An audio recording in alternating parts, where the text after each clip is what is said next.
अस्सलाम वालेकुम everyone, once again welcome to another vlog. आज का जो हमारा टॉपिक है जिसमें हम बात करेंगे कि गल्फ़ कंट्रीज़ से आप लोग किस तरीके से यूके आ सकते हो। क्योंकि हमारे अक्सर दोस्तों का ये सवाल होता है कि हम Gulf countries like Dubai, Qatar, Saudi Arab, मुत्तहिदा अरब इमारात, कुवैत वगैरह में रहते हैं, तो हम लोग यहाँ से किस तरीके से यूके आ सकते हैं। तो आज हम उसी के ऊपर बात करेंगे। आगे बढ़ने से पहले आप लोगों की आसानी के लिए मैं एक चीज़ वाज़ेह कर दूँ। देखिए, चाहे आप लोग किसी भी कंट्री से यूके आने की तैयारी कर रहे हो, अप्लाई करने का तरीकाकार वही होता है जैसे आप लोग दुबई, सऊदी अरब, कतर वगैरह के लिए करते हो। अलबत्ता सिर्फ़ फ़र्क ये होता है कि यहाँ के लिए आप लोगों को कुछ ज़्यादा डॉक्यूमेंट्स वगैरह जो है वो दरकार होते हैं।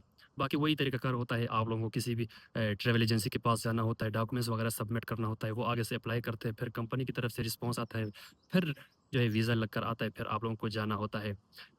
अलबत्ता यहाँ आने के लिए आप लोगों को कुछ ज़्यादा जो है वो डॉक्यूमेंट्स दरकार होते हैं। उसके साथ-साथ आप लोगों को या तो यूनिवर्सिटी चूज़ करना होता है, या आप लोग विज़िट वीज़े के लिए आते हो, या आप लोगों को वर्किंग परमिट या स्पॉन्सरशिप लेकर यहाँ आना होता है।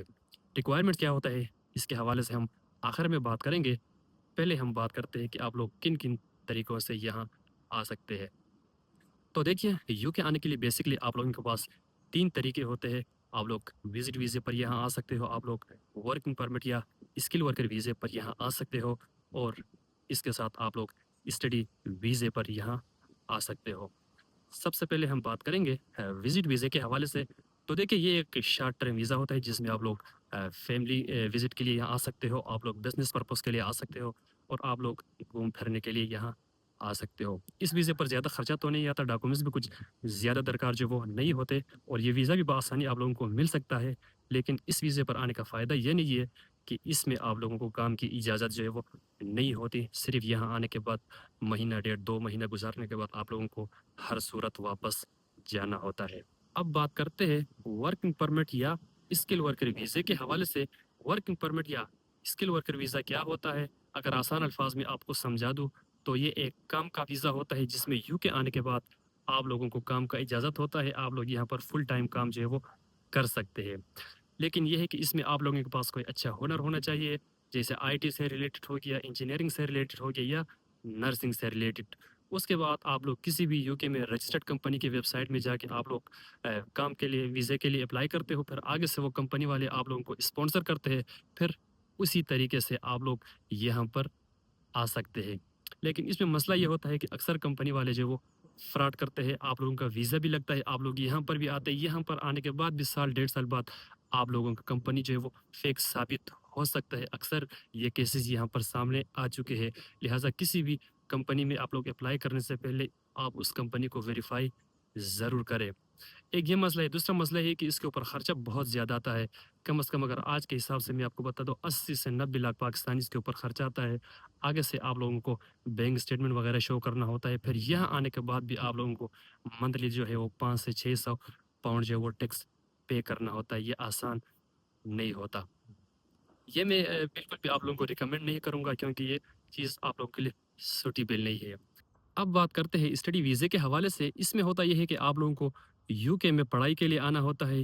अप्लाई करने का तरीकाकार वही है, सबसे पहले आप लोगों को यूके में किसी भी यूनिवर्सिटी की वेबसाइट में जाके स्टडी के लिए अप्लाई करना होता है। आगे से यूनिवर्सिटी वाले आप लोगों को पहले ऑफर लेटर इश्यू करते हैं, उसके बाद आप लोगों को वो केस लेटर इश्यू करते हैं, फिर उस केस लेटर के थ्रू आप लोग वीज़े के लिए अप्लाई करते हो, फिर उसी वीज़े के ज़रिए आप लोग यूके आ सकते हैं। यूके आने के लिए मेरे ख्याल में सबसे बेहतरीन ऑप्शन स्टडी वीज़ा ही है। इसमें ये है कि एक तो आप लोगों का खर्चा कम आता है as compared to skill worker वीज़े के हवाले से, और दूसरा ये है कि यहाँ पर टैक्सेस आप लोगों पर लागू नहीं होते, और सबसे बढ़कर इसमें फ्रॉड की चांसेस जो है वो बहुत ज़्यादा कम है।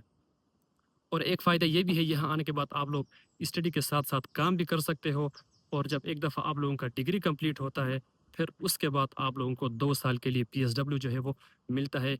उस पीएसडब्ल्यू के दौरान आप लोग 2 साल यहाँ पर फुल टाइम जो है वो काम कर सकते हैं। मेरा आप लोगों को मशवरा जो है वो स्टडी वीज़ा ही होगा, क्योंकि ये एक बेहतरीन ऑप्शन है, फ्रॉड के चांसेस नहीं है, आप लोग बआसानी यहाँ पर आ सकते हैं। बात करते हैं डॉक्यूमेंट्स के हवाले से कि यूके के वीज़े के लिए अप्लाई करते वक्त आप लोगों के पास कौन-कौन से डॉक्यूमेंट्स होना चाहिए। तो देखिए, आप लोगों के पास सबसे बुनियादी चीज़ जो है वो पासपोर्ट का होना ज़रूरी है, जिसमें कम से कम 6 महीने का टाइम होना चाहिए। उसके बाद अगर आप लोग स्टडी वीज़े के लिए अप्लाई करते हो, तो आप लोगों के पास केस लेटर का होना ज़रूरी है। अगर आप लोग वर्किंग परमिट या स्पॉन्सरशिप के लिए अप्लाई कर रहे हो, तो उसके लिए आप लोगों के पास यहाँ के किसी भी कंपनी का जो स्पॉन्सर लेटर है वो होना ज़रूरी है। उसके साथ-साथ आप लोगों के पास बैंक स्टेटमेंट का होना ज़रूरी है। इंग्लिश प्रोफिशिएंसी टेस्ट का जो सर्टिफ़िकेट है वो होना ज़रूरी है। टीबी टेस्ट सर्टिफ़िकेट जो है वो होना ज़रूरी है और उसके साथ-साथ आप लोगों के पास पुलिस क्लीयरेंस सर्टिफ़िकेट जो है वो होना ज़रूरी है। अगर आप लोग ट्रैवल वीज़े पर आ रहे हो तो ट्रैवल प्लान जो है वो आप लोगों के पास होना ज़रूरी है। आज का ये व्लॉग गल्फ़ कंट्रीज़ में रहने वाले दोस्तों के हवाले से था। इंशाल्लाह मिलते हैं फिर नेक्स्ट व्लॉग के साथ। अपना बहुत सारा ख़्याल रखिएगा। अल्लाह हाफ़िज़।